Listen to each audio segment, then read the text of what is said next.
मैं गायक कलाकार राजेश बागी सठियाओं की धरती से आज सठियाओं के ही चंद्रा म्यूजिक कंपनी के माध्यम से ये मिशन गीत जा रही है। हमारे बीच में बैठे हुए छोटू भैया जो नाल में संगत कर रहे हैं और इधर हारमोनियम पे बैठे हुए मनोज भैया और बिंजू से संगत करते हुए राजकुमार भैया और हमारे कोर्स पे बैठे हुए आप गोलू बाबू और प्रमोद दीवाना जी और नीचे सब बैठे हुए हमारे बड़े प्रधान जी और बड़े हमारे खास मित्र हैं जितेंद्र प्रताप निराला जो आज के नए युग में प्रधान हुए हैं और वहीं पे बैठे हुए हमारे कवि जी संजय वेदादी। आप लोग के माध्यम से मैं इस मंच का कार्यक्रम कर रहा हूं और हमारे ही साथ में रहने वाले हमारे बड़े भैया जो बिंदवल की धरती से रहते हैं वो भीम जी के बड़े अच्छे अच्छे काम किए हैं। मैं उन भैया को बार बार सादर प्रणाम करता हूं जो महाप्रधानी भी थे, लड़े थे लेकिन सफल नहीं हुए। आगे की डेट में मैं जानता हूं कि वो अगली बार जरूर आएंगे। इस गीत के माध्यम से कहना पड़ रहा है कैसे बाबा साहब रोवे कही कही बतिया, बाबा साहब रोवे कही कही बतिया, बाबा साहब रोवे कही कही बतिया, बाबा साहब रोवे कही कही बतिया, विपतिया कैसन आइल बतिया कैसन आइल, विपतिया कैसन आइल, बाबा साहब रोवे कही कही बतिया, बाबा साहब रोवे कही कही बतिया, विपतिया कैसन आइल, विपतिया कैसन आइल। ये भैया बाबा साहब के ऊपर का काबिल बा ये हमने के ना पूरा देश के मालूम बा। कहना है हमके इस पुलावा से बड़ी बैठावे, पुलावा से बाहर बैठावे, पुलावा से बाहर बैठावे, ये नाही देला पानी दूध सतावे, ये नाही देला पानी तुझे सतावे, ये नाही देला पानी तुझे सतावे।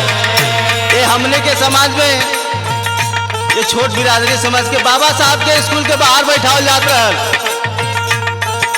कि बाबा साहब छूट हमें पानी ना पिए देवल जाता रह। आज के डेट में बिरादरी बहुत वंचित हो गई बा और समाज भी कुछ आगे गई बा। कहना है हमके स्कूलिया से बहरी बैठावे, स्कूलिया से बाहर बैठावे, स्कूलिया से बाहर बैठावे, पिए नाही देला पानी दूध सतावे, नाही देला पानी तुझे सतावे, नाही देला पानी तुझे सतावे।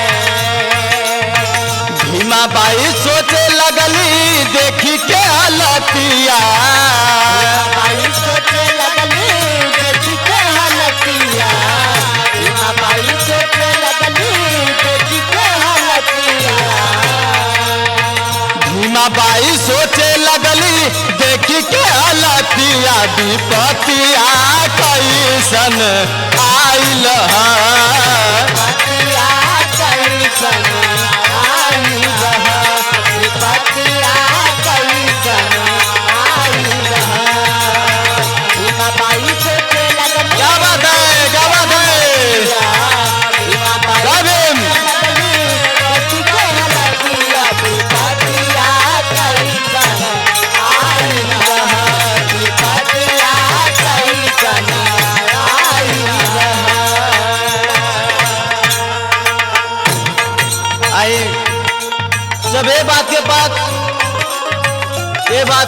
जब भीमा बाई के चलल बा कि हमरे लयल लाल के साथ ऐसा ऐसा कारनामा होता, तो उनके दिल में ठेस पहुंचा था कि भाई हमार लड़का इतना सुंदर बा, अब पढ़ने लिखने में इतना तेज बा, लेकिन फिर भी ओकरे साथे ऐसा गलत काम होता। आगे कहना है क्या? हमके देखी देखी सब लोग हंसेला, देख देख सब लोग हंसेला, देख देख सब लोग हंसेला।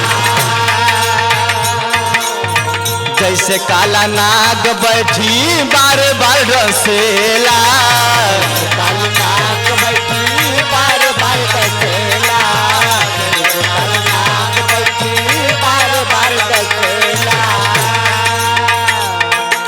कहना है बाबा साहब कहते हैं कि हमको लोग देख के जलते हैं और बहुत कुछ कहते हैं, लेकिन बाबा साहब की भी इच्छा थी कि हम बहुत आगे तक जाएंगे, और बाबा साहब भी पीछे नहीं हटे, डटे रहे और आज भी लड़ाई लड़ रहे हैं। बाबा साहब नहीं रहे तो क्या उनके समाज के लोग अभी हैं। कहना है हमके देखी देखी सब लोग हंसेला,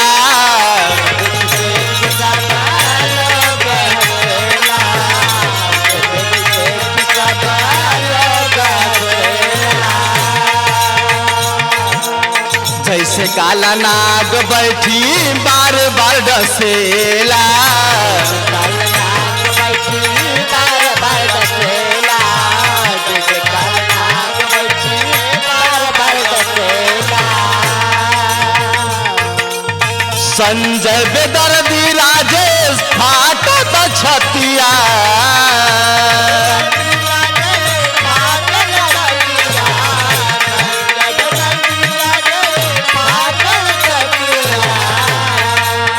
संजय बेदर्दी राजेश फाटत छतिया, विपतिया कैसन आइल है।